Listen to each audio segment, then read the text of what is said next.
Well, Kris Jenner took a break from keeping up with her family to try to keep up with Hilaria Baldwin on the dance floor. That's right, Hilaria decided to do the samba once again on Dancing with the Stars, and Kris Jenner was watching every move like a hawk. But when Hilaria beckoned Kris Jenner to come out of her seat and dance with her on the stage, Kris refrained completely from doing that. But she did say if she was going to be ranking or rating this dance of Hilaria Baldwin, she would have given it a 10. Amy, what have you heard about this week's Hilaria's dance and what it means for the future of her arc on Dancing with the Stars?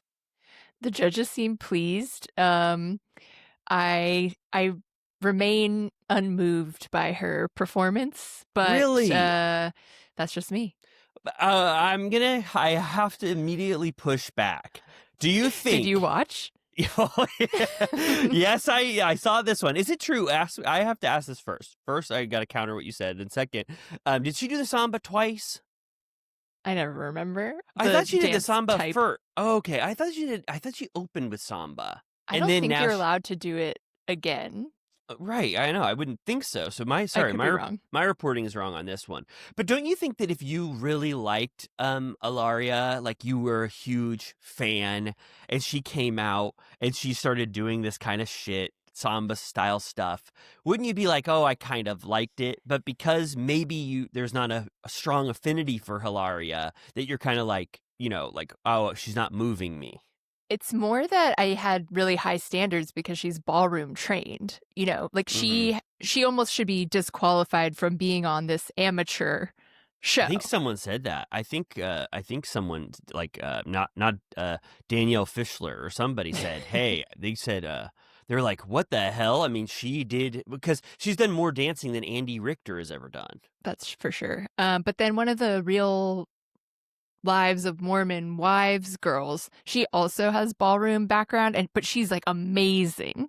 So I'm like, that's what I expected for if you are a real dancer and then you're on Dancing with the Stars, then you better blow me away. All right, so it's not anything about Ilaria. It's sort of you had high expectations and she's just not meeting them at all. She's just stilted. She needs to set herself free, I think. That's my judge's note. All right. Ilaria, I think you should set yourself free. But I did see that she made it, another round, which she did, and so did Andy. And Andy too. I think I didn't watch, but someone named Lauren, I think, was just voted off. Oh yeah, she's from what's that girl group called? Like what's she? A girl group with someone named Lauren in it. Lauren, what was it, like Jurgensen or something? I'm not sure. I'll be honest with you. I just saw. I don't know that. I didn't know that name. I didn't know who that was. She's from Fifth Harmony. Oh my God. Okay. All right. So this is a good group. I mean, a assemblage of people. I mean, is Alex Earl on it or just Chicken Fry? Or Chicken Fry is on World's Toughest Test. Alex Earl is on this. Oh my God. it runs the gamut. Because Alex Earl in a way is very popular. I know. Jimmy was like, who is that? I was like, I think she's like the most famous person in the world. I don't know. Did you watch that documentary of her? Do you mean Alex Cooper?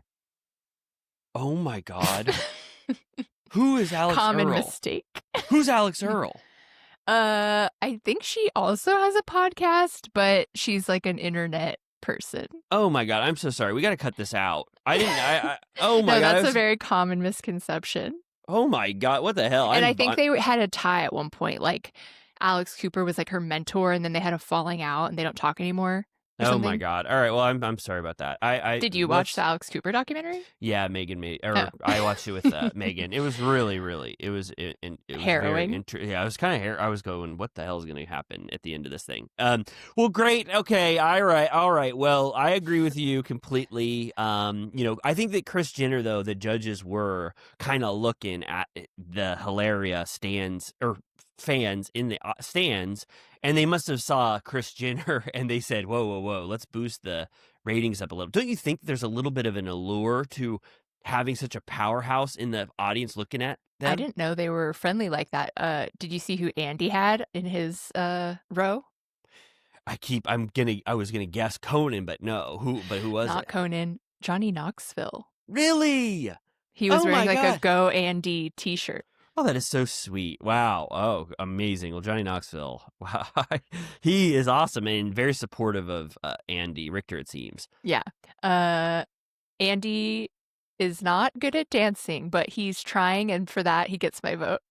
That's great. So it was Samba night, or we think it was. It's different. Like everyone does a different dance type. To the theme is everyone does the same theme, but then everyone's doing a different dance type. So some people might do a jive, some people like samba, some people a tango. Like it's different for each performer. So they're not competing on the same type of dance. All right, great. Well, Next week is Disney week. Oh, I love when it's Disney week. They do that every season.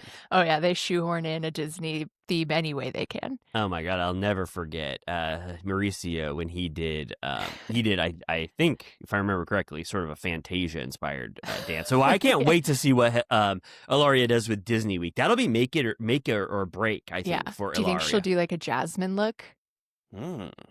Magic carpet. That's that's really interesting. She's probably working on it right now, right?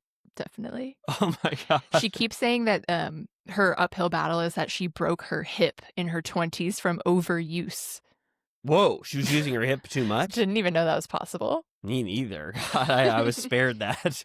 I was spared that unfortunate affliction because I didn't use my hips too often when I was younger. But so, you and I have some news we want to talk about today. In addition to Dancing with the Stars, so I wanted to ask you anything that you wanted to lead this. I already forgot. What was I supposed to say?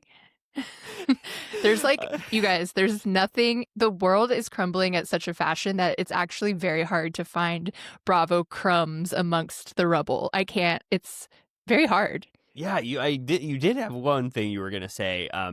But I'm also having a little bit of trouble. I don't think that there might be Was I going to say the Taylor Charlie thing? Oh, right. Yeah. Sorry. Yeah. It wasn't Bravo related. You told me right before we started recording, I said, please illuminate everyone. You said that there might be a lyric, which people will be going through this when this comes out, when Turtle Time comes out, because it'll be on Taylor Swift's release day. But you said something to me that Taylor Swift said, I heard you call me boring Barbie, but that's every time you're doing, maybe get your nose out of the cocaine, and people think it's a reference to Charlie XCX, that Taylor Swift is sending one of those shots towards Charlie XCX. Yeah. According to Pop Bass Updates 15 hours ago, the quote is, I heard you call me boring Barbie when the coke's got you brave. And my God. People think it's a clapback for, I think, is it Sympathy is a Knife, the song that they thought was referencing Taylor on Brat, where it wasn't even like mean. I think it was about more like female competition, or like her feeling, like she can't keep up with the juggernaut or something. I don't remember what the lyrics were, but Taylor said, fuck you, bitch. I have the #1 album of the century coming out, and you're going to get called out on it. Holy shit. Yeah, Taylor Swift, I say what you will, we love her, but she gets mad and says stuff to people when they piss her off. So she's on my shit list because she's taking all of the screens. I want to see one battle after another again. And between that and Smashing Machine, it's like dwindled to very few showtimes. Oh, that's going to be in theaters? Yes. Is it what is it? A movie? Talk about the bare minimum to get people to give you $25. It's like lyric videos. Really? And it's like an event. It's like, oh my God, the release of my album in theaters. Oh my God. Oh my God. We've already talked about this. I can't believe it, but like seriously, how much money would Taylor Swift want to make on this thing? We're broke out here, girl. Soybeans are worth nothing. Yeah, yeah. Seriously. Well, all right. Well, we'll see. Pop bass might have blurred those lyrics, and who knows what happened. But if it is true that there's a shot at Charlie XCX, we'll have a war on our hands by on October 3rd when this comes out. This will be huge. It should have been like, I'm a nice girl and you're nothing but a brat. I was thinking that too. That was the first lyric that came to my head too. And then people would have been like, "Holy shit!" If she's using the word "brat," that's That's the definitely aimed dog at whistle Charlie. of the century. That's huge. All right. Well, will Taylor Swift? I mean, what I guess this kind of we don't have to talk about this very long, but I'm sort of fighting. I'm a little sensitive to fighting, and already Cardi B and Nicki Oh, yeah. Minaj have been fighting, and it's getting really low. And Girls, girls, girls. yeah, yeah, that's what I'm saying, and so I'm just like, I don't know if I have the stomach for more feuds. I'm still Yeah. reeling from Kendrick and Drake, a year and a half later, and so I hope, but then again, people have to sell albums, and maybe there's this sort of this knowing implication that we all do a bunch of outrageous stuff to promote our album in the music world. You know what I mean? Yeah. If we get one more bad review, you should mock up that sweatshirt that Drake wore with the smoking bullet holes I will and do a video wearing it. I will totally do that. One more bad review, which please, this is not encouraging. This is not an invitation to give me one more bad review. I can't take it. I can't take it at all. But if there is one that's like, Riley, you're one of the worst co-hosts I've ever heard in my life, then I am going to do the same Drake thing where bullet smoke is going to come out of my back. And I'm going to go, I'm still here, but barely. You tried to take me down. Yeah. No, I had to tap out of the Cardi Nicki stuff because I was like, this is Bleak Street, and it went on for days. Is it still active, right? Yeah, as we speak? It's still going on. Cardi B gave the kind of the last word. It was actually pretty profound. Cardi B, I love people won't like this, but I love both. I mean, I think Cardi B and Nicki Minaj are both obviously amazing artists. I do think that Nicki Minaj sort of has a little bit of a jealousy or a rivalry towards almost any other sort of I guess rap artist or female rap artist. So I feel like she's always held a grudge against Cardi B, and Cardi B is sort of responding in a way. But they both went so low. I mean, low as hell with each other that it's like there's no one who wins. Housewives would never touch the level they went to with the kids. I was like, on Housewives, you'd be toast. Oh, absolutely. Larsa even says it again in Miami. She goes, "We do not talk about kids." Like, as we needed one more reminder. But yeah, so did Nicki have something with Megan Thee Stallion as well? Yeah, almost everyone. I think unless you pay absolute homage to Nicki when you start out, she's kind of she's going for you for all eternity. And Cardi B is sort of the recipient of Nicki Minaj's wrath right now. They both people will have some Nicki heads on our listening, and they'll be like, little Cardi B says cuties. Yeah, we'll have some little barb cuties, but just I think I have a pretty, decent grasp of it. And I think that this is sort of a pattern with Nicki Minaj. And I don't think Cardi B truly wanted this wrath from Nicki. But, they're both amazing, wonderful. Their music will stand the test of time. And I'm so proud of them both. Let's end this now. End it now. Good night. Goodbye. They said things. It's not recoverable. No. What they said. You'll never. It's bad. It's bad. But, yeah, see maybe for yourself. Yeah. All right, yeah. well, let's you and I think we hit on almost everything. Was there any other Bravo news that you wanted to talk about? Not really. We already on our last episode touched on BravoCon. We'll keep you abreast of any updates there, and we're starting to get our plans together for how we're gonna handle our coverage on the ground. Oh yeah. Oh God. Yes. I'm gonna think about this, and we're not just gonna be drunk the whole time like Shep. No, there's gonna be so much strategy here. So good. Yeah, we'll keep doing BravoCon updates as well. But what do you think about talking very briefly about this this episode of Real Housewives of Orange County? Talk about sensitive people like Nicki Minaj. Tamra, I mean, I guess if I don't know how much we want to give her she's going through a hard time thing, because I understand that, but she was very sensitive on this episode. Yeah.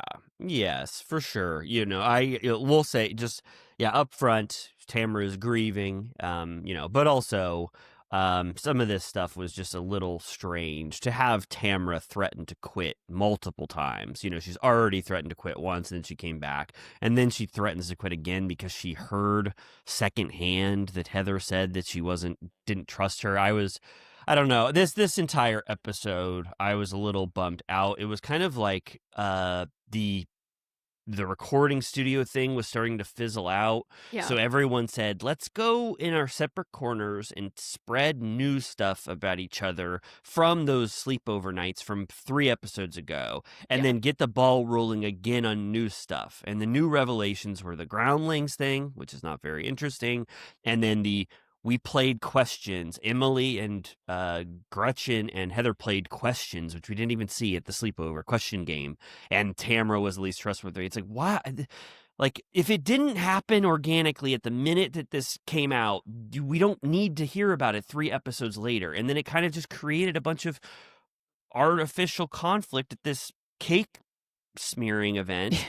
And you know, it just wasn't very fun to watch. They came out of nowhere, these curveball storylines. It already felt like that Temecula and LA trip were a last minute scramble, so anything that came from them wasn't very consequential to begin with, and I can't believe we're still talking about those things this many episodes later. And it also takes the total wind out of the sails of that theory or story that Tamra's in direct communication with the man in question's wife.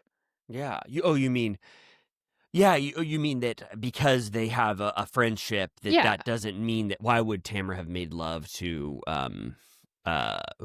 like Rob that must Thomas mean that there's nothing really to it. I think someone commented that they think it was a Lachey 98 Degrees. Oh, okay. Yes, of course. Nick Lachey. That would have to be Drew Lachey, maybe, if it's not Nick Lachey. Oh, I'm so sorry. I didn't even know who Drew Lachey was.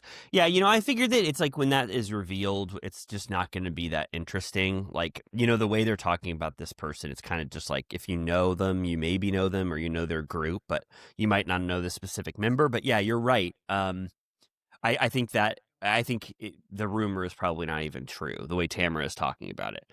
Do you want to quickly go through this, the start of this episode? Well, I just Googled quickly Drew Lachey RHOC, and there's an old Reddit that someone was rewatching Newlyweds with Nick and Jessica, and Mauricio appears. Oh my God! Really? Wow! Wow! Doing what? It makes you wonder. What is this? I can't tell. It says footage of Mauricio hanging with Nick in Mexico during season 4. That is, oh my God! It really makes you start to think. I love people doing rewatches and discovering crazy shit. Me too. I love it too. And Nick Lachey used to date Lizzie from RHOC. Do you remember her? Do you say Nicki used to date who? Lizzie from Rose from Orange County? Yeah. Lizzie RHOC. Do you remember her? What's her? What? Sorry, I hold on one second. I'm sorry. I'm a little lost. Lizzie RHOC. Of course I remember. Yes, of course I remember Lizzie. You'd have to remind me what season. So maybe it was Nick. I don't know. Maybe it was Nick. Oh, Nick Lachey that possibly Tamara would have made love to. Maybe. Okay. Well, I haven't. This would probably be a quick Google. Well, you did some Googling, but I bet people already have these wonderful theories of who it is. Is it Drew Lachey? Is it Nick Lachey? I don't know, but I don't. You know, it's I feel like they moved away from it very quickly, and now we're talking about other stuff. But we'll find out who that is. I just don't have a strong urge to. I guess I just don't really care if Tamara did make love to someone from one of those groups. Yeah. Do you? Okay. Sorry. The top Reddit result is saying Jeff Timmons from 98 Degrees. So he's like the one of the non-Lachays. Jeff Timmons. Oh, I see him. Okay. All Oh, right. and they say that Tamara says says that Jennifer Pedrante's Ryan dresses like he's in a boy band, and then I see a photo of Jeff Timmons, and he kind of has Ryan Pedrante's style to a T in a way. There you go. So maybe maybe in a way she was called to mind Jeff Timmons, this person, by looking at Ryan Pedranti. All right, well, if it's Jeff Timmons, then again, it's one of those deflating mysteries where it's like, oh, it's Jeff Timmons. I don't know who the hell that is. It's also not that fun that they have to keep bleeping it every time it's mentioned. Yeah. You know? But then they started to, when Gina said that she had gone to their tour in 2021 or whatever, I was like, okay, well, you're giving us a million clues. There's so many clues, where it's like, I swear it's probably just one person doing research, but I feel like it kind of shows how little people care about this, or that they're watching OC, that this hasn't actually come out. Like, if we heard Jeff Timmons, I swear, I'm like, I have no fucking clue who that is. I love him. I'm looking at him now. I love the idea of him, but I will not care if it's revealed that it's Jeff Timmons. I wonder if he's been on Dancing with the Stars. If I'm betting, I think that he's definitely considered it, at least for a second. This is, boring to talk about, but of the Backstreet Boys, NSYNC, I never had a huge moment with any of them, but 98 Degrees, that was not even close to even the big two that I even thought about. Did you ever have a 98 Degrees era? I mean, they had some popular songs. Remember, Give Me Just One Night, Una Noche. Oh my God, that's 98 Degrees? Whoa. Yeah. I take it back. I loved...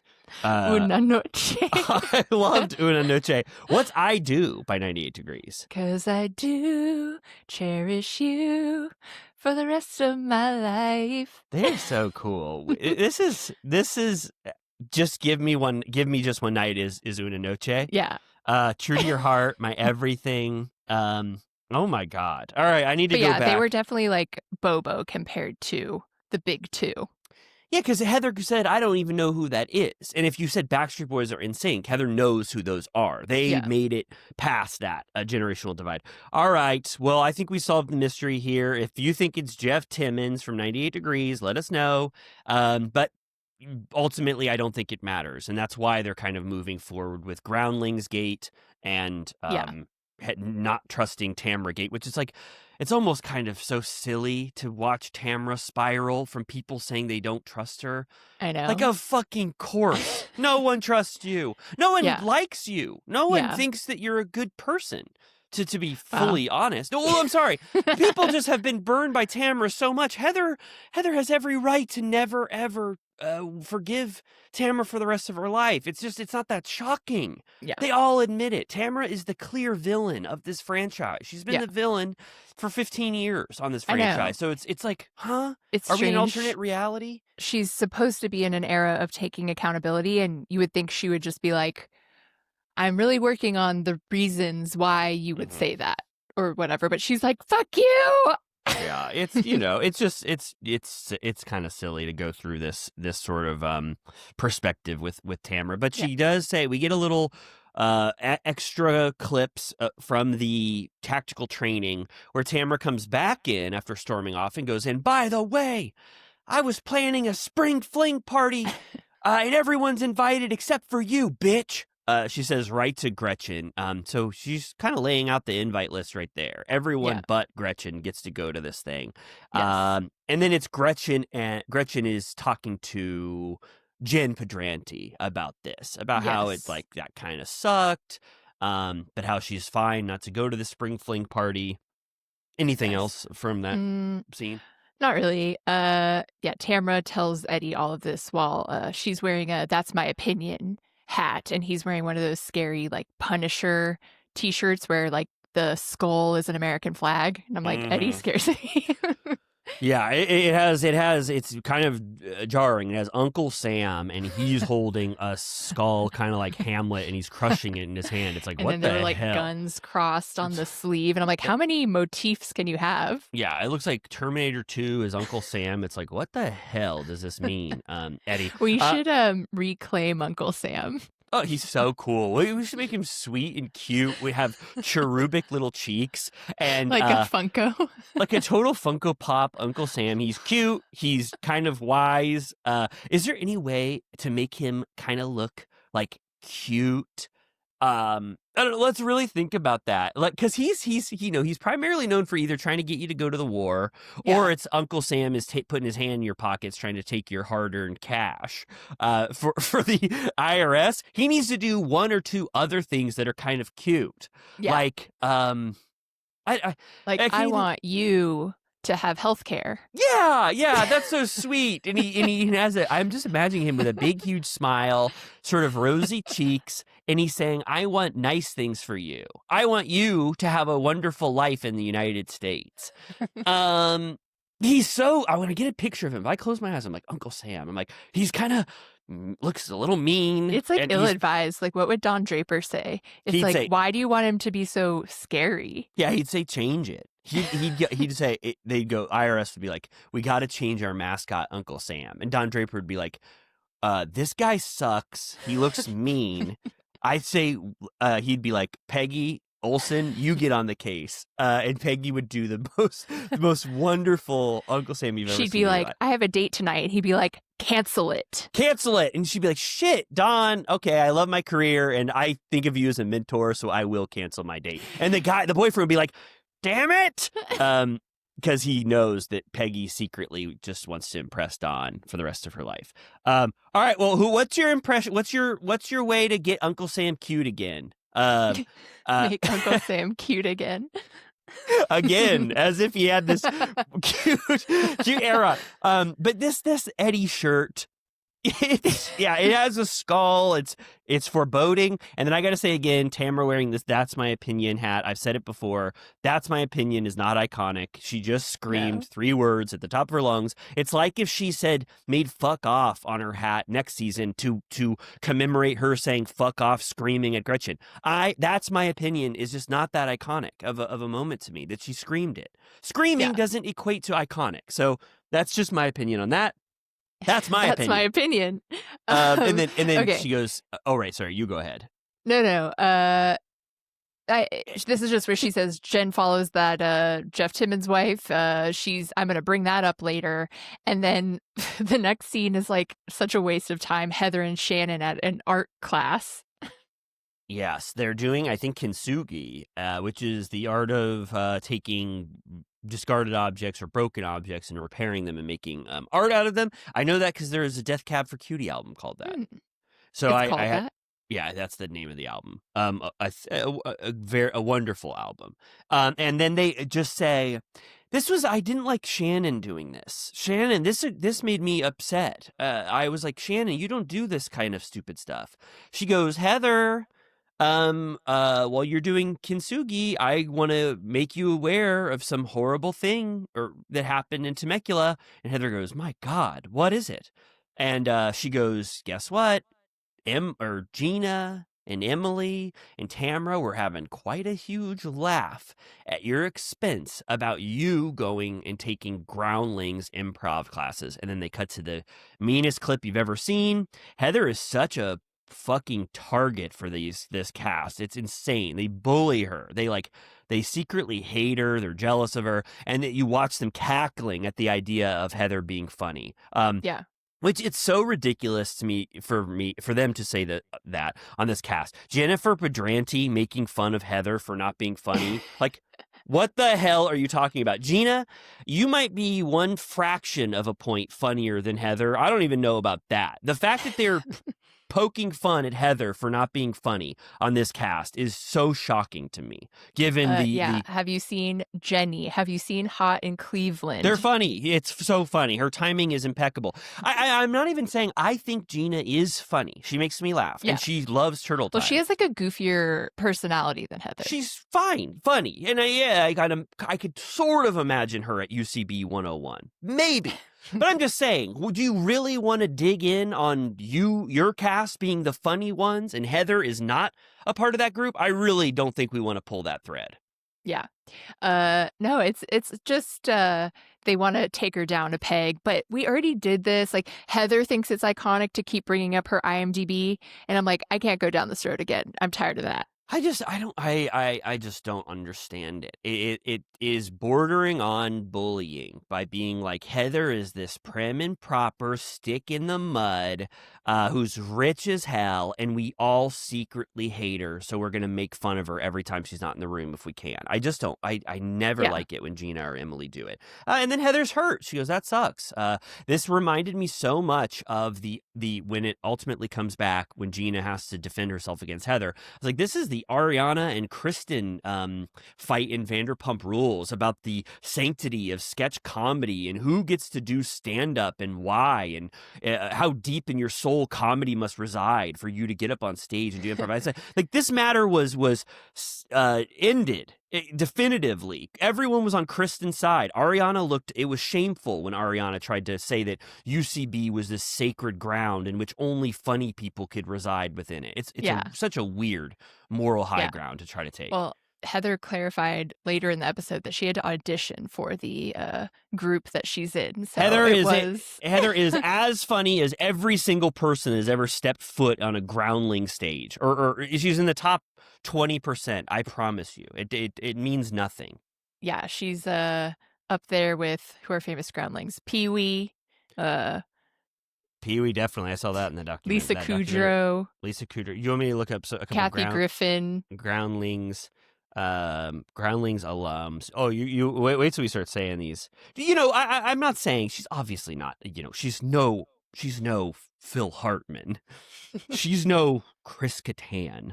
But I'm just saying, I do not like. We already said. I just think Melissa McCarthy. You got to see this. If you're looking up alums of Dax Shepard,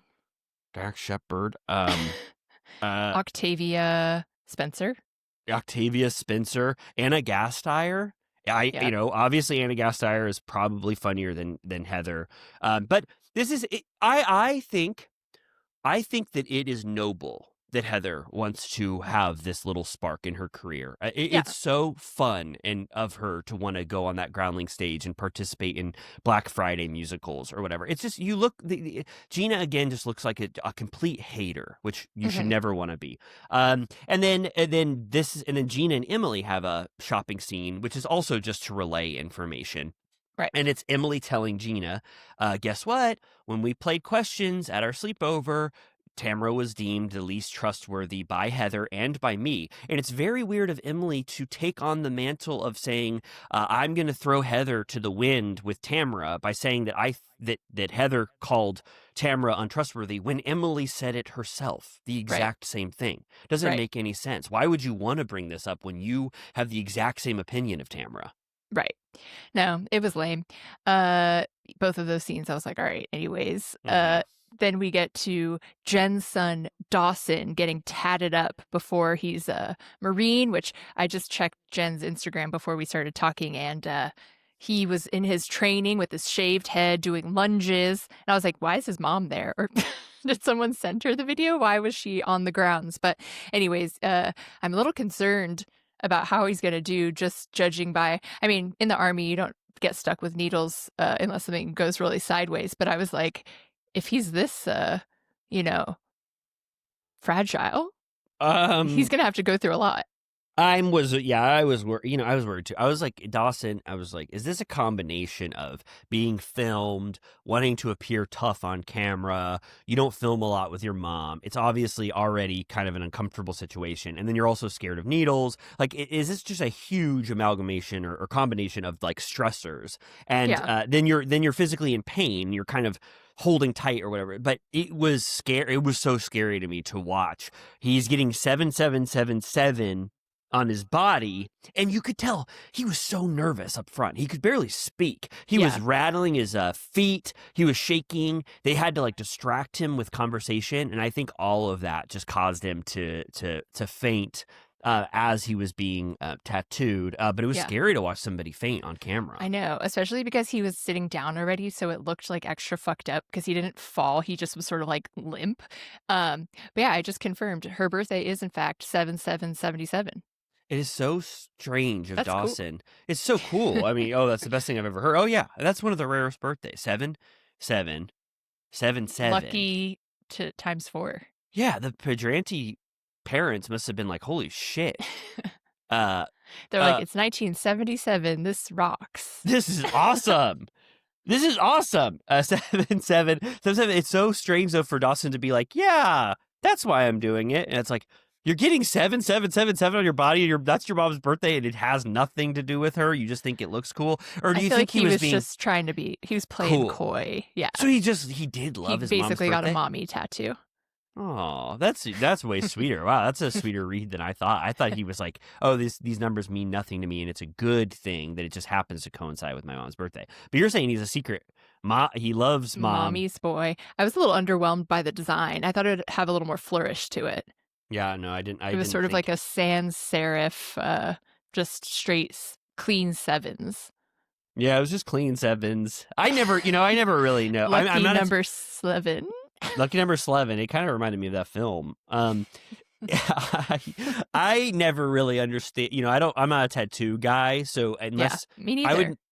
Neither of us have a single one. I know. Right? I think. Well, yeah, we already talked about. I mean, we're really Vegas. feeling ourselves, maybe at BravoCon and get BravoCon 25 tattooed on us, but on our ass. on our asses. But I never know the justification for tattoos, so I guess that's better justification than I'll anything. Get turtle on my right cheek, and you'll get time on your left, and then we can put our butts side by side. It'll say turtle time. That's so awesome. You're okay with me getting time? I would actually prefer to have time over turtle. It could mean a lot of things. Yeah, I like time. I'll never regret having time. I like turtles like Kim Richards. Yeah, that's so cute. All right, I thought we'd have to fight for this. I would love to just have time on my left side of my body, and you would be turtle on your right-hand side of the body. And I would just justify mine. I would have a different explanation anytime somebody asked me. Yes, it's 1/2 of turtle time, but also I always wanted to be reminded that time passes. Lest we forget. Yes, and then, okay, so Dawson, I was sad and scared for him, and then they kind of end the scene abruptly. I was like, you just showed someone passing out, and it looked like a medical emergency, and then it was like, okay, that scene's over now, goodbye.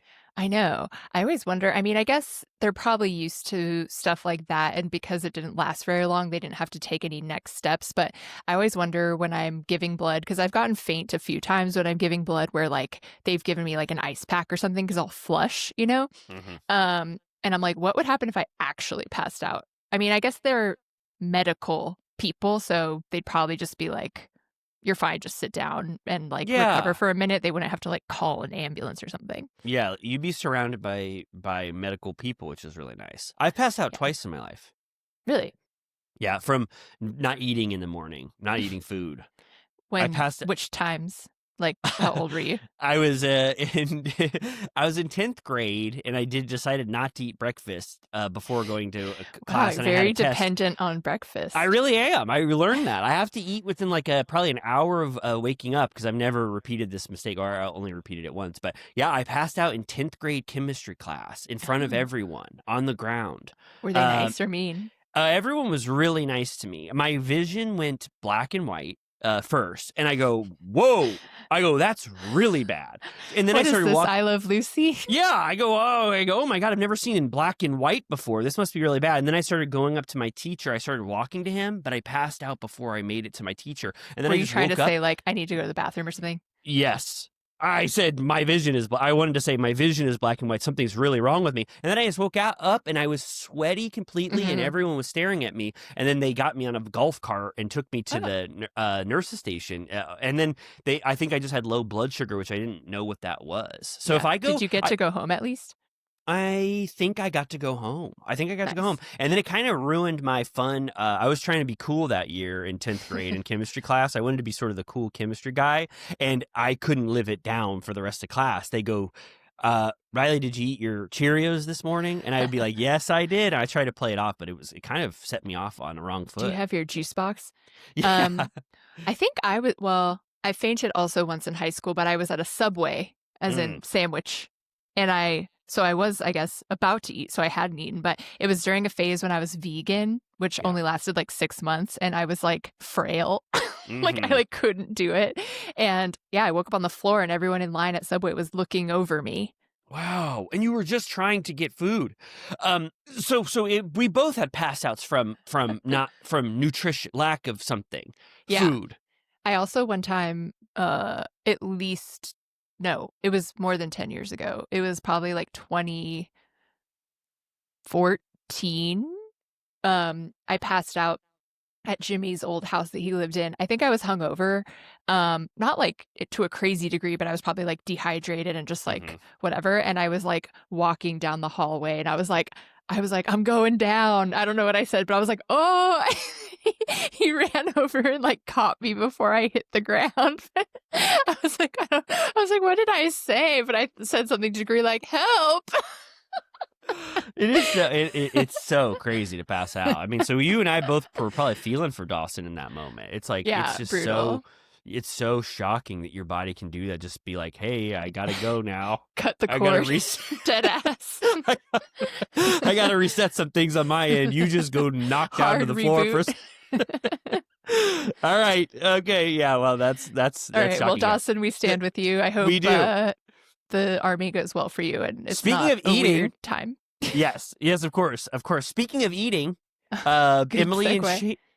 Emily and Shane order a bunch of pizzas for their boys, Luke and the other boy, and they go. We got a bunch of pizza, and they forgot a cheese pizza. How did they fuck that up? I seriously, what, the ball was dropped completely. Like one of the boys wants cheese pizza, and he doesn't like spicy pepperoni on his pizza, and they both just happen to be pepperoni. What a major mistake here. Yeah, and then he had to eat just white rice that he loves from Trader Joe's. And the Emily said microwave rice. The microwave rice from Trader Joe's, which I think I also get. It is amazing at white rice. But that's all that Luke could eat because that pizza was tainted with pepperoni on it. Yeah. Did they say it's literally just rice? And then it looked like maybe she was making bananas too, but I was like, I think he needs more nutrients than rice. I know. I think so too. Yeah, I think so too. Then they say, so this is another entry into what Emily is dealing with Luke. They said that Luke, autism isn't even not something that he even needs to worry about. They're like, he might be on the scale. We don't really even know yet. There is so much more stuff that we need to focus on before we even deal with autism potentially. This is what she said. I don't know this diagnosis, but she said he has anxiety, ADHD, OCD, and a learning disability. And Emily says that she didn't know that he couldn't read, and he's in 4th grade. I don't know. I'm sure parents might know this. I don't know how you get around that, but I was kind of shocked to learn that Emily had no idea that he couldn't read until he got to 4th grade. Yeah. Like, how is that? And I'm not saying a negligent parent or anything. I'm just like, I'm wondering, I don't have a concept of this because I haven't taught somebody to read. Yeah. But is that something that you can kind of skate by and work through and get around until a certain age? Well, she said, I don't know if dyslexia is the learning disability or if there is more than one or whatever, but it's probably just like really hard for him to read. I just finished part 1 of Cher's book, and she figured out, or her kids in middle school, I think they found out that they were dyslexic. And when Cher started doing research on it, she was like, shit. She was like, that's me.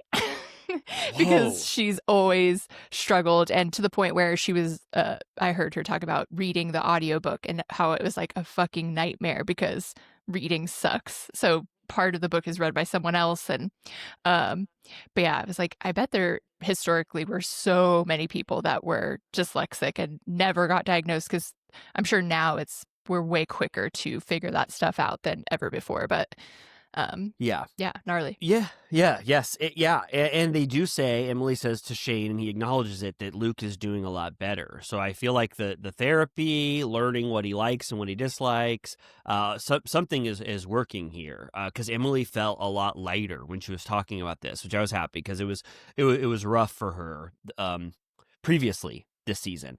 Yes. Gretchen, do we have to say, Gretchen Easter photo shoot. I don't think Yeah, we have to talk Gretchen about. is not coming to Tamra's spring fling party. There's a Shannon FaceTimes her while she's at this Easter photo shoot. She does a lot of photo shoots. Also, Emily dogs on her later because apparently right before they went to LA, Gretchen, Slade, and their child did a prayer circle. So they're going to start trying to poke holes in her supposed good girl, the way she portrays herself. I saw Emily trying to do that, but I haven't really seen what has Gretchen done that has betrayed her Christian values, saying that Tamra might have slept with Jeff Tibbins. Like, Well, we'll we're see not what allowed to. Katie reveals next week. Like, she's not allowed to wade into salacious behavior because she prayed before she went to a sleepover. Like, Emily boggles my mind sometimes. I'm just like, choose who you hate, choose who you love, stay there, stand there, never stop. Emily is a very funny, smart, cool person, and I don't know. She bullies people. She chooses targets. She gives red meat to Tamra, but she secretly despises Tamra. I do not like this sort of wishy-washy behavior from Emily. Yeah. It happens all the time. I don't know what the hell is going on. She's pretty blunt with Tamra by the end of this episode too, so we will get to that. And then so Tamra's setting up this fucking meaningless spring fling party where they're going to decorate cakes. Truly meaningless. I mean, meaningless barely. It's like meaningless. A cake decorating competition with the entire. I mean, this whole thing with Katie pulled out, the nucleus of this season got ripped from this season, and they restarted at episode 11. That's a shocking thing to do. There's probably no coming back from it, and now they're just looking for excuses to get this cast together any way they can to try to make new things happen from the 3 episodes that we have to go off at this point. So that's why Tamara is hosting a cake decorating party. Yes. When Emily is talking shit about Gretchen, and then she's like, also, we played the game where we said, who do we trust the least? And Emily says, me and Heather chose you, Tamra, that we trust you the least. And Tamra's like, I'm loyal to a fault. And she immediately starts crying and gets so pissed and like runs away. And then Emily's alone with the cake girl, which I do love that Housewives trope. Like there was the Salt Lake this week, the girl trying to take their order while they're all screaming. Here we have this cake girl who's just in the middle of the chaos trying to be like, this is how you ice a cake. And she's cake girl's really funny. Cake girl, you could tell she was cool. Yeah, every line she got, or every time they turned to Cake Girl, she had one of the funniest reactions and lines to give. So funny. So Emily says, I want to say that least trustworthy game. You know, we've already talked about this, but you really we have to end that kind of thing. It was so bad that they didn't even want to include it in the original edit from that sleepover. It's also something that's been done 1,000 times. I think Marisol did that, led the dinner conversation with who do you trust the least. Like, there's just no purpose for that other than to, create drama. So lazy, and then Tamra, like you said, she gets overly sensitive about this. She kind of runs away at the idea that Emily doesn't trust her. She's so shocked by that fact. And so and then Tamara doesn't really recover until Gina and other people start coming back into the house. Yeah. She comes back. She's like, no one supports me. And then regarding the 98 Degrees rumor, she's like, if I wanted to fuck that guy, I could have fucked him. And it's like, oh, okay, but whatever. Yeah. And then Tamara thinks that she's got some new evidence that she gets to run with, which is that Jennifer Pedranti followed Jeff Tibbins on Instagram right after she found this. And then at one point, Jennifer Pedranti kind of just says, I've never seen someone be this just truthful. And in my life, Jennifer Pedranti says, I followed that guy because I thought he would see my name and immediately DM me with info about him sleeping with Tamra. And I was like, whoa, well, then Tamra got it completely right. And everyone judged it correctly. You did exactly that. To try to get info on Tamra. So Tamra has this printout, with this evidence that she wants to show to everyone at some point. It's not that interesting. I'm like, no. You're all trying to frame each other. That's what this show has become. So I don't really Mhm. care that she tried to get the tea. And then so Tamra reveals that she's going to get together with Katie. She goes, because someone I think is like, what's she up to? What's going on? And she goes, I'm going to meet with her. And they're all like, oh, okay. And Emily's like, how dare you meet with her? That pisses me off. And I'm like, why do you even care? Her beef with Katie is so weird. I'm like, how could you possibly care this much? The kids thing, that babysitter gate, she I really. guess it's like so whatever to me. I know it doesn't. I don't understand the animosity, but Emily does go. Why would you meet with someone that like secretly recorded her, Mhm. that lied about her, that called Gina racist, Mhm. that used my kids in a babysitter gate against Heather, and like everyone does have a legitimate grudge against Katie, but like we've already said, nothing warrants her getting booted from the group mid-season because of that. So I think it's fine for Tamara to meet with Katie. Right. It's kind of like if she's not fired, then I'm going to still hear her out, and she's more aligned with my interests now than any of you are. Right. So I understand why Tamara's doing that. Yeah. And I think Emily says something like, who cares what she says? Everything she says is a lie, which is valid. But it's like, she's like, Tamara says there might be some undeniable evidence that she has. And then she goes inside and she's pissed at Heather now. She's like, I swear to God, this is going to be the last time I film after what you did to me. And Heather's like, what the hell? She goes, you're the one that's hurt me. You blew me off in New Orleans. You talk shit on my career. I was like so supportive in New Orleans. And Tamara's still trying to say that Heather didn't help her out at that point or in the hardest time of her life. And we have lots of evidence that Heather is trying to be a good friend. Yeah. I don't think you could take that away from her. No, Heather treats Tamara well. Very well, considering all the things that Tamara has done. So it's ridiculous of Tamara to pretend anything else, that Heather is bad, or to use this as leverage against Heather, that she's mistreating her. In no way is she. And then Tamara goes, I didn't say anything about groundlings. I love the idea of you going to groundlings. Get Gina in here. She's like, I love groundlings. I love UCB. I love IO West. I love. She loves all of this sort of the improv scene all around the country. Is there any more? I'm the sure Chicago there are. one groundlings? Chicago? Oh yeah. What's the Del Close? What was that? He was what is those Chicago improv people called? Chicago improv. There's Improv Olympic. Oh, I think Chicago I think it's you said IO and who Oh yeah, I can't find anything. I can't find anything about Chicago improv. Second City. Second City, that's the other one. I always think, because Saturday Night Live, they're always like, we started out at Second City together, and I always go, oh my God, that is awesome. Wait till Lauren gets his eyes on Heather. Oh my God, don't let Lauren. Oh my God, if Lauren is sitting at Groundlings doing casting when Heather is doing that Black Friday musical, we might have a Heather. She's good. Very good. Oh my God, oh my God, I hope, for Heather's sake, she might have to be moving to New York pretty soon. If I can Lauren picture is her audience. perfectly, like hailing a cab, drinking a martini in the intro. She's so, And she's like, you made a smile bigger than the Grinch smile and Who Stole Grinch's Christmas, because imagining Heather Dubrow spilling a little bit of a martini and laughing with the subway behind her, and it going, Heather Dubrow, that would be so awesome. Oh my God, if Heather got an SNL, she'd be like, fuck you, Gina. You know what I mean? If we did AI, I would love to prompt that.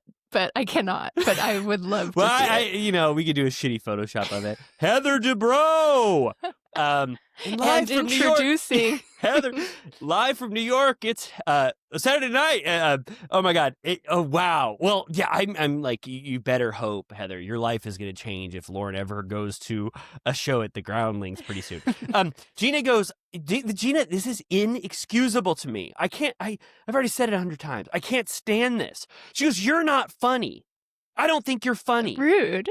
Heather, you're not funny. If I'm ever thinking someone's funny, you're the last person I think. You're not the funny one in the group. You and humor don't mix. It's like, what the hell? This is a human in front of you. And they're friends. I wouldn't tell my worst enemy to their face that they're not funny. Yeah. It's an awful, awful thing to say. It is so rude. It is so mean. If I was Heather, I would never fucking forgive Gina for the rest of her life. And I would make Gina my target for the rest of my run on Housewives. I'd be like, I would... It's just so, it's so mean-spirited. It is so low. It is so awful. And Gina tries to be cute in her confessional and be like, well, if I was watching sitcoms in 1994, I might know you had a sense of humor. You're making fun of someone for being on a sitcom 20 years ago? Like that was the height of sitcoms, by the way. I mean, it's like, it boggles my mind. I can't believe it. And also for a so-called friend. Gina is they don't even have Heather's beef. friend. So it's awful, and Gina tries to pretend she's sweet the entire time while putting in subtle digs against Heather. I can't stand it. And that's my feelings about the entire... Sitcoms are sacred. Sitcoms are sacred. I don't even care that it was that one called My Odd Roommate or whatever it was. It's just about saying to someone's face to me that they are not funny. I think it is... It's... I don't think, unless I'm wrong, but it doesn't seem like Heather's style. She was never like dogging on Gina for being broke, casita, bunk bed girl. No, they use everything that Heather says against her like it's a weapon of war, like the lemon dress. Oh, that was an expensive dress, Jen won. They were like, well, Heather had a lot to say about Pedrante's lemon dress and like the jean jacket gate. Oh, I think you'd like this size. And Emily was like, it was like, that is the worst thing anyone's ever said to me. It's like, Heather cannot get a fucking break on this show. I say it every time. She should go to Beverly Hills. She should. Leave this fucking group in the dust. Maybe that's why Gina is paying her back for that. And then they go, let's decorate cakes now, please. And then they start decorating.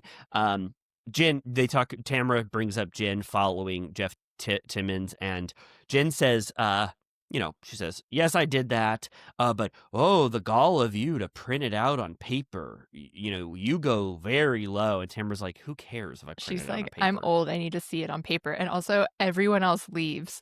They're all like, I'm bored with this. I don't want to be part of this. And like 5 of them walk away. Yeah. I'm like, hello, we're filming a show here. I feel like the show is falling apart before our very eyes, quite frankly. It is. I think it fell apart when Katie was removed. And now they know that things are wrong when they had to do that split trip and start the season over again. Katie's out. Tamara has said on camera 3 separate times that she's going to stop filming, which we could probably count on both hands the number of times housewives have mentioned filming. Like, that's pretty rare. I feel like they do break the fourth wall. Yeah, at a certain point they started doing that, but it's still, they don't do that very often. Tamara quitting like is Tamara wanting to quit is like she has fully gone back to however her feelings were right before she was fired, where she thinks that she could just take or leave this show. Like, her coming back is the comeback of the century. It is the best thing that has ever happened. It's so good for her, and now I feel like she's resentful of it again. Like she could take it or leave it, and she's going to want this back in her life so badly if they do decide to fire her or say you need to take a couple seasons off. Like, I just I don't really understand this mentality at all from Tamara. And then she does it again. This is at the end. Heather is like, I'm sorry I said that you're not trustworthy, but I just don't trust you with my feelings. And she says it right to Tamara's face. I don't trust you with my feelings. And Tamara pretends like that is something that she cannot deal with. And that's when she says, I'm going to quit filming again right now. Yeah. Have a great season. I'm done. Absolutely done. I feel like it was similar to Kyle.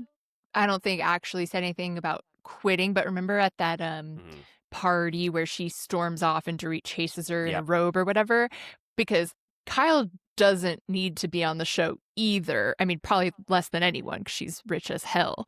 And she keeps doing it. So then when she gets ganged up on, I think she really just like combusts because she's like, why am I even fucking doing this? Like, I don't need this show at all.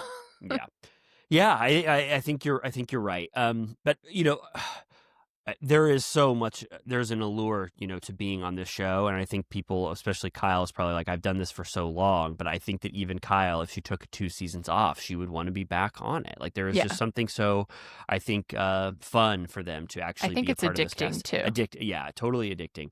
And then, next week, not a lot, except Tamra has a sit down with Katie, where I'm Mhm. sure Katie's going to say, yes, I heard exactly what I said about Gretchen saying she needed to go to the hospital. She thought she was roofied. And then in cowboy hats at a bar, Gretchen is back with Tamra, and Tamra runs away from Gretchen, and Gretchen says, "Run for your life, bitch." And it was like, I was like, Wow. oh my God. Wow. I can't believe Gretchen's going to say that to Tamra. Run for your life, bitch. Gretchers. Gretchers. Yeah. So not a great episode again. Yeah, I'm like, we still have a ways to go too, and I don't know if they can turn this ship around, you know? I don't think I mean, yeah, no. I mean, no matter what they do at the final 4 episodes, we'll have to still say, there was a significant decline here in this season. We'll see. Yeah, this was not good. How about though? How about we move away from OC and talk about the Real Housewives of Miami reunion part 1. Miami's hot, hot, it's on fire. Oh my God. That's how I felt about this reunion. On fire. Did you Fire? feel? Yeah, I thought it was fire. Did you agree with me about that? It was fun. It felt, it never got too, I mean, there's a bombshell at the very end, which maybe we'll save, but it felt pretty light. Yeah, light. A lot of it was dedicated to sort of the introductions, and then Gertie had an extended segment, which we'll talk about, for about 15 minutes, relitigating Julia throwing water on her. And then, yeah, there's the biggest bombshell in the world. There's also another bombshell regarding Julia that I can't wait to talk about with you, where Julia has one of the, well, I'll say it now. For me, finding out that this behavior from Julia of throwing stuff was not just a accident or some weird thing that she did once because she wanted to create a moment that was completely fake with Gertie, and that was horrible on its own.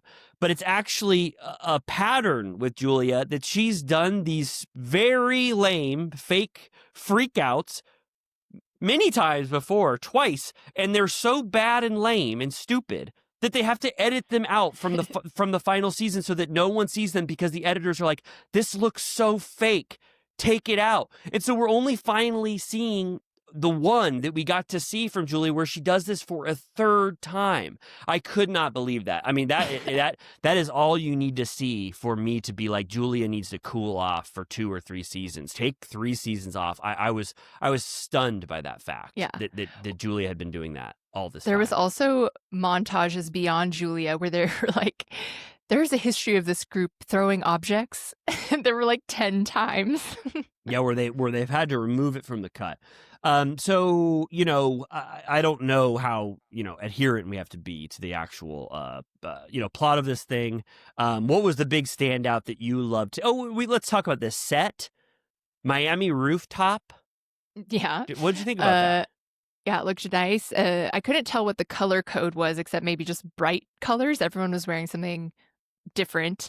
Andy, he's like me. When I watch the show, I'm compelled to speak Spanish. Me too. And seeing him do it, I was like, maybe I should not. Me too. Me and Megan speak Spanish exclusively while we're watching Miami. What about this couch? U-shaped couch. They were so spread out. It was like COVID protocols. Yes, I thought that. And I also said, does first chair mean anything when it's a big U? Is that why Stephanie gets first chair? Because it wasn't technically chairs or even couches. If I'm remembering correctly, wasn't it a big, gigantic U-shaped couch? I think so. I just noticed that they were usually when people have to sit next to each other, there's barely a gap in between them. But everyone had like 3 feet between them. I think this should be the future of couches on reunions. Plenty of space. I liked how much space they had. There's I was also oh disappointed that Adriana tried to bring her therapy dog and they took him away. yeah, Andy. Basquiat. Yeah, Basquiat. Andy goes, sorry, I'm just hearing in my ear that Basquiat can't join us. It's a hazard. And Adriana gives him up pretty quickly. She goes, Basquiat, go. Yeah, I was sad. That would have been fun if Basquiat was allowed. But if Lisa's never been able to have one of her dogs for the Vanderpump Rules reunion, then Adriana especially can't have. That's a mistake. I know, because the dogs would start barking. I love dogs so much, but they would start barking. I love my dog. I love my dog. I love my dog. I would love to have Archie on my lap during a reunion, but I understand. One dog and then the next dog is to come. And the dogs would bark. The dogs would start barking. The show would go to the dogs. The show would go to the dogs. Imagine the sound person comes over to adjust a mic. The dog's going to bark. Well, I'm pro dog, but we will move on. You're pro dog. You want them to all be able to have dogs or pets on their laps while they're at the reunion? I appreciated that she tried to have an iconic moment as the first housewife with a dog on her lap during the reunion, but they were like, I'm okay. I disagree. I felt like she was trying to promote her single. Apparently, I Love My Dog is available on all platforms now. Did you hear this? It's wonderful. That's great. Andy does a little bit of those, funny little like, hey, let's ease into this. NASDAQ bell. Lisa got to go to the the floor of NASDAQ and ring their big bell. Yeah. To start the trading. For Splitwell. Really? Yeah. Splitwell, her app. That's what was behind her. I don't think Splitwell is trading publicly, but I guess, I don't know what it takes to have them let you do that. Me neither. Because both Gertie and Lisa, Gertie got to go to the New York Stock Exchange and ring their buzzer, and then Carrie Lisa Bradshaw got to do that in the show. Is there anything representing her paper, the New York Star or whatever? Oh my God! Is there anything Carrie Bradshaw hasn't done? She's the queen of New York. She is so cool. So this was great. And then this is the biggest one. Andy goes, Alexia. He goes, guess what? I can barely keep track of you and Todd. What's the latest? And Alexia tells us straight right now, right up front. She goes, Todd and I are not seeing each other. I etched off Nepala from my Instagram, and we're zero contact. It all fell apart, apparently, right after filming, presumably. And she goes, and then even Todd has these snarky things to say in these tweets. He'll be like, people will tweet at him, and he'll be like, what, I forget the prompt, but he'd be like, I don't think that Alexia was in it for the right reasons with me, or alluding to the fact that Alexia loved you. I've never seen love like that in my life. Alexia didn't just want things from you, Todd. She loved you. She's like, as we know, he loves to make videos, and they showed a split screen of like 100 videos front-facing videos that he made. And Marisol said that he used to sort of fuck with her head before reunions and not be on her side and be like, those women aren't your friends. Like, I can't believe that you hang out with them. And she would be off kilter at the reunions in the past. He loved Real Housewives of Miami too much. Some house husbands don't love it enough, like Eddie on OC, they hate it, and then Todd loved it too much. It blew his brain. He was like him and Slade. Like, it took him apart. He's like he wanted to. He didn't want anything revealed. He probably gave her coaching advice. He tried to like scramble her brain about who her friends were. Like all this weird shit, like that he should have not had anything to do with during her run on this show. Yeah. And then Andy goes, "Can you admit that that narcissist party was about Todd?" And Alexia goes, Stephanie, you were right. It was. I admit this. It was about Todd. And it's, finally we get the answer to that question. Right. Like, okay. Also, Andy brought up Nicole and the fact that Gertie's still friends with Nicole. And I don't know, the way that it came up made me feel like she's still in their hot pile of options for later. Hmm. Yeah. That's what I think. Yeah, and they also allude to the idea that Gertie, once Nicole was removed, Gertie was sort of isolated, and they show clips of Gertie, them talking to Gertie about how she feels sort of out of place now on the show because she doesn't have that bridge to Dr. Nicole. And Andy was like, people loved seeing Dr. Nicole again, so I'm kind of off my mark with Dr. Nicole. I never really got it, but the fans are clamoring, and maybe she did sort of take a break. Okay. This is the big, huge issue besides the bombshell at the end.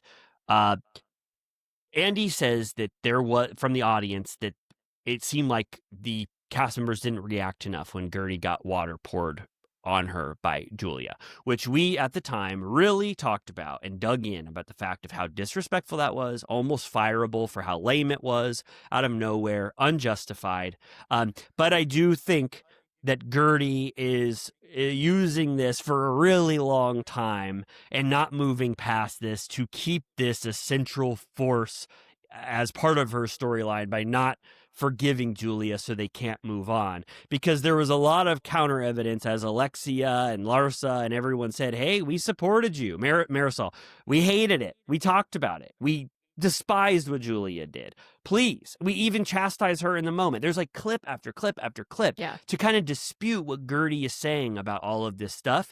And at the end of it, I think that Andy even starts to get a little frustrated by Gertie. He's like, now is the time to talk about it and nip it in the bud, if you will, nip it in the bud. Do you want to nip it in the bud? And Gertie does not give them that resolution at all. She wants to keep hanging on to this for a while longer. Yes. And this is where, we get a few unseen clips, like you were saying, of like Marisol telling Julia, like, we don't throw shit on our show. Don't do that. Larsa saying, like, we can't be doing that, blah, blah, blah. And then we get the unseen clip of Julia at the Mamacita brunch, like slamming her chair into the ground, like, gah, gah, gah. I cannot stress enough how fake and lame it looks. Like, I never want to use those words, but it is so, Julia freaking out is like the fakest thing I've ever seen in my life. It is just so out of nowhere. I mean, it's not real. The reason why they cut it out is because it looks like soap opera acting from Julia. They're like, no one is going to believe this. They're like, I'm surprised they haven't told Julia just never do this again, because we keep having to edit it out for how stupid it looks. But that didn't stop her. She tried to throw an ice bucket on Marisol. She's smiling as she does it.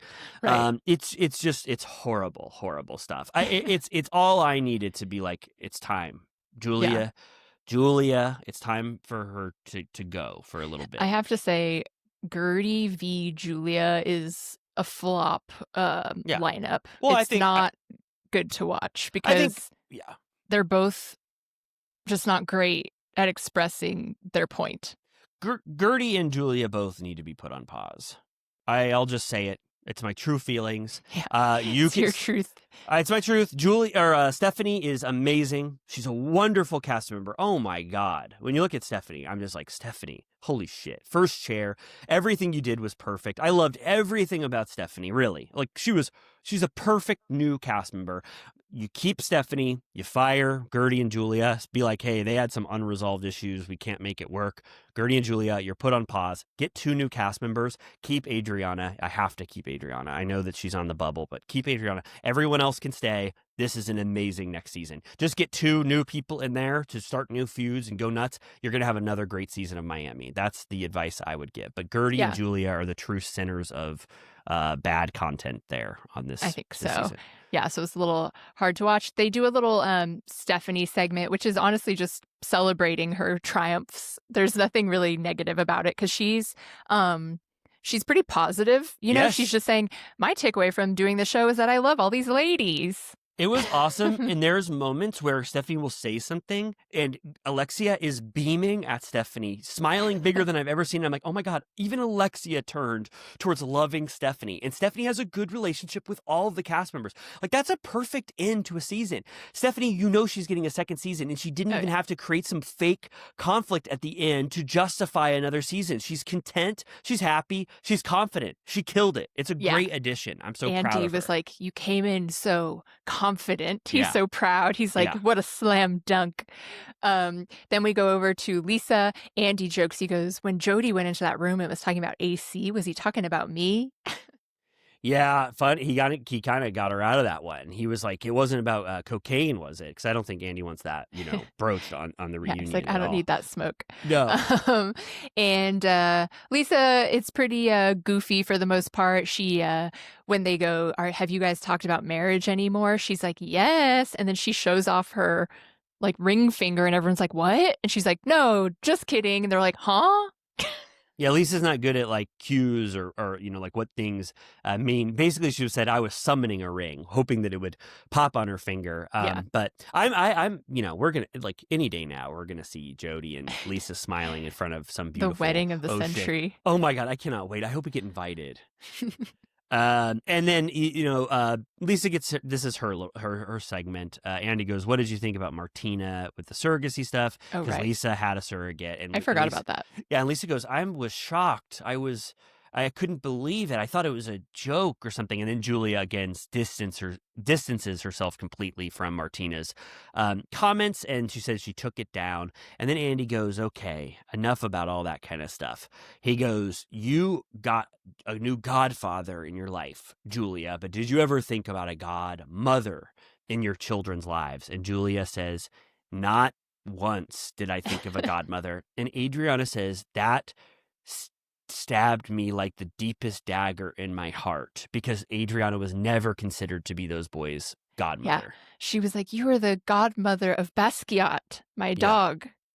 Yeah, and people are kind of like, Andy goes, do dogs get godmothers? And Adriana says, I love my dog as much as a child, so it means just as much to me. I feel like there's divided on that one. I think some people understand the idea of having a godmother for their dog. Yeah. I mean, I certainly loved my dog as much as humanly possible. Yeah. I actually do think about that. Like, if I drop dead, if both me and Jimmy drop dead tomorrow, I should have it in writing who gets Normie. Yeah, of course. Because then otherwise it's awkward. I guess it's like my parents could take him, but they have another cat. Pretty much all my friends have cats. So it would be difficult. Yeah. Well, if you want to declare, on Turtle Time who the godmother of Norman would be, I think that'd be a huge exclusive. But Julia is not receptive to this idea. She's like, it's a little different. Me, the godmother of Basquiat, versus my two children.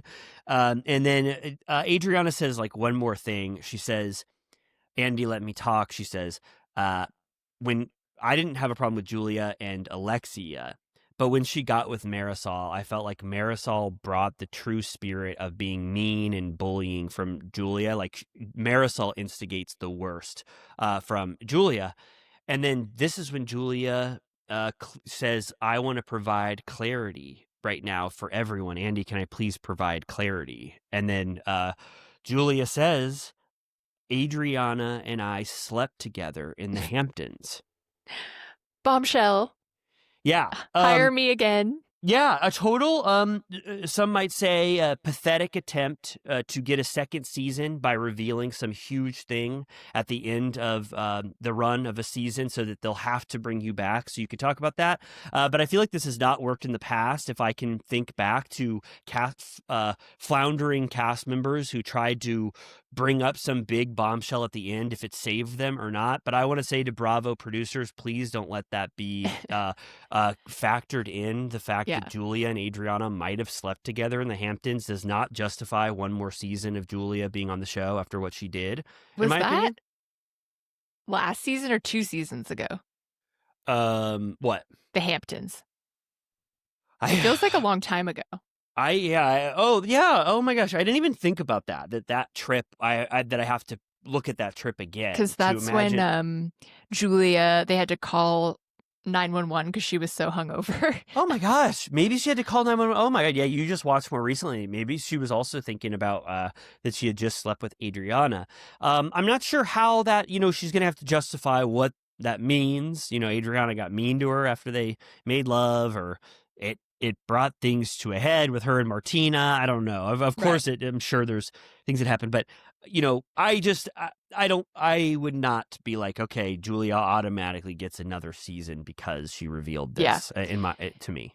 Yeah. In the preview, Adriana goes, I never scissored anybody. And Julia says that her marriage was in a bad place. Adriana calls her a dirty little whore. And then it looks like Julia gets a little walk and talk with Andy when they're on a break. And she goes, yeah, we hooked up in the Hamptons and then we fooled around at the Versace mansion, which was that last season? Or this season? Versace Mansion. If I'm thinking about Versace Mansion, it couldn't be this season, so it had. And it was last. Yeah. So they showed them doing that, fooling around. No, but I mean, I kind of believe it. Yeah, me too. But I just don't. I don't. I mean, Julia literally makes out with everyone. Yeah. Like, we've seen her kiss every single housewife, basically, but it's usually a little quick joke. So I'm not surprised that the one that she was closest with, that they probably took it a little further. Yeah, me too. But I'm sorry. I guess I want to be in the audience, or whoever feels like this reveal is blowing their mind. Like, I guess for me personally, yeah, it doesn't. I mean, what does it mean? Yeah, like, who cares? I hate to say who cares. Ariana and Lala scissored or whatever they did. It's like, we moved on pretty quickly. Yeah. I'm more interested in the aftermath of it. I'm like, okay, what did this mean? Martina started to hate Adriana because she found out that you guys slept together. I mean, it's always obviously inherently interesting if cast members on a show slept together. But I can't even get in the mindset of being like, all like, holy shit, I'm going to be tossing and turning all week until I get the result of the answer to this. Yeah. I guess it'll add some fire to the part 2, at least, that Adriana will be all pissed, and then, we'll see if they can come back from this. Mm-hmm. Yeah. So just that like you said, this is an introduction to what we're going to be talking about. A lot of Gertie, trying to resolve that water throw. And then a lot of just introductions, and then Julia kind of starting the ball rolling on her Adriana feud. So I'm looking for, obviously, like you said, I'm looking forward to part 2 and part 3 now to get to the bottom of this. And I thought it was just fun, like Miami, how we've been talking about. This was a fun reunion because they're all just kind of funny. I mean, I feel like Andy is obsessed with Kiki, and the fact that she dressed and did her hair like Cher means she's going to get a mojito next season. Oh, for sure. Andy was like, oh my God, I love it. Yeah, they do. I mean, they have a wonderful cast. It's like, they have a great cast. It's just that we had to suffer. Well, I guess she has a mojito, right? Yeah, I think this season, actually, she did get the mojito. But what was her tagline? I've said it, but the friend of full-time cast member divide doesn't make any sense to me, because Adriana, I think, is technically considered a friend of, but she's sitting at the reunion the entire time. So there's some loophole in the contracts of Miami where they don't have to adhere to that to what the other franchises do. So I don't know. I don't remember. Yeah, I don't know if Kiki is a mojito holder officially, but All right. Well, more to come in Miami, and that's all that's been on. I think, is Wife Swap on next week? October 14th. Okay. So what is that? I would say that's almost 11 days from this. Oh, yeah, that's 2 weeks then. Yeah. So, yeah, and I want to, maybe we'll pop in, and if we don't have any news like we did this week, we could just talk about Wife Swap for a little bit. It's probably pretty enjoyable overall. But, yeah, so that's it. OC Miami. I think we did the Turtle Time mission today by talking about news and 2 recaps. I think we should leave everyone with the idea that maybe they should review Turtle Time. Mm-hmm. Yeah, we let's see, what are we at right now? I told you we're trying to hit Number of the Beast for Halloween. We're at 522, so a ways to go. Ways to go, but I think we've gotten 3 more than the last time I checked. I hope they're all 5 stars. What's Yeah. 666, which is, as everyone knows, the number of the beast, minus, what did you say, 522? Yeah. Oh my gosh, all it would take is 144 Turtle Time listeners, which we know there are at least 1 or 2 more than 144 people who listen to us each week. If 144 people who hadn't reviewed us now, that you could give us the sloppiest, easiest, quickest review you've ever seen in your life. Yeah. Hopefully do not you negative. like what I do on eBay where I just put A++++? Oh, yeah. Oh, that's an easy one, too. 3 or 4 characters. Riley and Amy, you could just write. 4 or 5 stars. Riley plus Amy equals the 2 hosts of this show. Anything like that. Let's get to a scary number, 666, by October, and we'll read out that Number of the Beast review in a scary, either Dracula or Frankenstein or Ghost voice this month. Yeah. I think there's nothing better than that competition. Please. The Number of the Beast Turtle Time competition. And then I got to say, please, please, please, please, if you need more Turtle Time in your life, join our wonderful Villa Rosa VIP program on Patreon. There are so many wonderful tiers in which you get extra content from Turtle Time. I'd say the major or huge foundation of Turtle Time is our Vanderpump Rules recap series that is exclusively available on Patreon, but we also have other tiers that are just as enjoyable as well. I highly recommend. It's what the world needs right now. Yeah. Yes. Yeah. If you were even listening to this Turtle Time and you were like, that made me smile. Hey, that was kind of interesting. I want to see that Uncle Sam rebrand competition. Anything like that. Then be like, whoa, there's way more of that for $6 a month or $10 or $25. Delete all your social media and just go to our Patreon for entertainment. Oh my God. I couldn't imagine a life like that. So fun and beautiful and positive. Free. And free. Well, not free price, but free. Freeing. Yeah, you meant freeing. And then lastly, Etsy store. Come on. Mm-hmm. Yep. We have all kinds of fun shit on there. We're working on a new drop pre-BravoCon. I'm saying that out loud so that I actually work on it. So stay tuned. Stay tuned. Well, we love you so much. We're sorry personally that OC was not good. It's not my fault. Yeah, and we're sorry that there was no news except Taylor Swift's bombshell lyrics against Charlie XCX. Sorry, but that's just it. But we hope you enjoyed this episode regardless. Yes. Join us Monday for a Patreon episode of like the end of season 7, Vanderpump Rules. I will be talking with Riley mere moments after he sees one battle after another. So maybe there will be a little tangent at the top there. So you will have had 2 weekends to see it at that point. But so hopefully you were looking for that commentary. I'm going to give my no-holds-barred, unfettered opinion about one battle after another after I see it at 10 a.m. And I'm going to drink 1 beer during it, and you're going to get my unfiltered takes right after I see it on Patreon on Monday. I guarantee it. You're going to really... I had a beer. I had a single Pacifico during it, and beer is drank throughout the movie, so you're going to be glad that you have it. That is so awesome. Because otherwise you'd be licking your lips wanting one. That is so... Oh, my God. You know me so well. If I did see Leonardo DiCaprio sipping a beer, I'd be licking my lips. If I was in any other movie theater, I'm going to an early morning screening. Does the theater? I don't want to say out loud which theater, just in case. But what? I don't think they'll cut you off. Really? All right. Well, damn. Okay. Well, wonderful. I hope that that Patreon will be sort of have a lot of some one battle after another takes. I hope. Yeah. When are you going to see it again? The day that the new Patreon comes out. So you are after. I think so. Yeah. Even though it was really hard to find premium screens that either weren't sold out or were any good. Okay. All right. Well, wonderful. Well, good. Well, Little Turtle Cuties and Villa Rosa VIPs, we will leave you now. Have a wonderful weekend, and we'll be back Monday for our Villa Rosa VIPs and then those other 2 episodes that come out next week as well. Bye.